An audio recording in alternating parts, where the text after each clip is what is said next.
Dans cette vidéo, nous allons étudier les critères de divisibilité. Mais avant de commencer, il faut rappeler quelques petits mots de vocabulaire. 7 fois 6 égale 42, c'est un produit, une multiplication.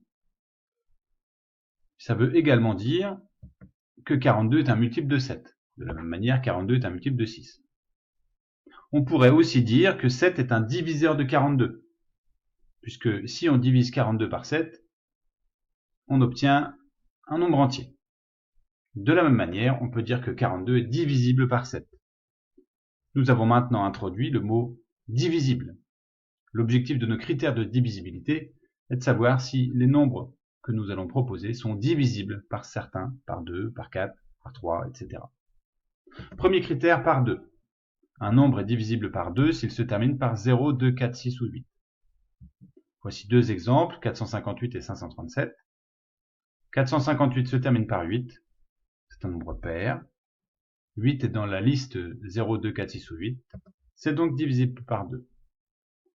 537 se termine par 7, 7 n'est pas dans la liste prévue, 0, 2, 4, 6 ou 8, 537 est un nombre impair, il n'est pas divisible par 2. Deuxième critère de divisibilité, les nombres divisibles par 3. Un nombre est divisible par 3 si la somme de ses chiffres est un multiple de 3. À nouveau deux exemples. Pour 458, nous allons donc chercher la somme de ces chiffres. 4 plus 5 plus 8, ce qui fait 17. 17 n'est pas dans la table de 3, donc 458 n'est pas divisible par 3. Pour 537, nous allons réaliser la somme de ces chiffres, 5 plus 3 plus 7, ce qui fait 15, qui est dans la table de 3. 15, c'est 5 fois 3. 15 est un multiple de 3, donc 537 est divisible par 3. Passons maintenant aux critères de divisibilité par 4. Un nombre est divisible par 4 si le nombre formé par ces deux derniers chiffres est un multiple de 4. Pour nos deux exemples, nous allons donc étudier le nombre formé par les deux derniers chiffres. Pour 436, le nombre à étudier est 36. 36 est un multiple de 4, c'est 9 fois 4, donc 436 est divisible par 4.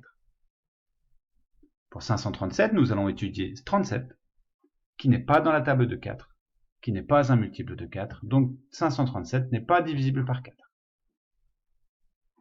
Étudions maintenant la divisibilité par 5. Un nombre est divisible par 5 s'il se termine par 0 ou 5. Pour nos deux exemples, nous allons donc étudier le dernier chiffre. Pour 458, le dernier chiffre est un 8, ce n'est ni un 0 ni un 5, donc 458 n'est pas divisible par 5. Le dernier chiffre de 535 est un 5, 535 est donc divisible par 5. Passons maintenant aux critères de divisibilité par 9. Un nombre est divisible par 9 si la somme de ses chiffres est un multiple de 9. On est très proche du critère de divisibilité par 3. Mais cette fois-ci, il faut que la somme des chiffres soit un multiple de 9. Le nombre 549, nous allons donc étudier la somme de ces chiffres 5 plus 4 plus 9, ce qui fait 18. 18 est un multiple de 9, 18 c'est 2 fois 9. Donc 549 est divisible par 9.